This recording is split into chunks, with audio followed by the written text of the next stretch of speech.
Cemburulah dia tu sis, orang Indonesia boleh dapat my PR. Buat je terus sis konten ni, mudah-mudahan berguna buat orang yang tak faham cara menguruskan IC merah. Alhamdulillah, insya-Allah, sebab memang niat saya sebenar sharing je, tapi saya tak tahu kenapa jadi macam viral macam ni. Mungkin memang ada pro dan juga kontra, tapi biasalah, kita tak boleh nak puaskan hati semua orang. Tapi saya faham siapa yang memang tak setuju tu.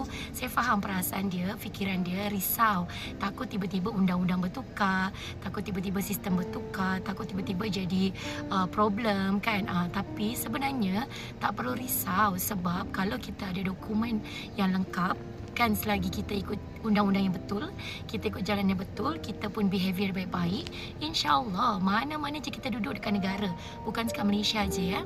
Di mana je kita duduk, insya-Allah, okey, Allah akan mudahkan jalannya.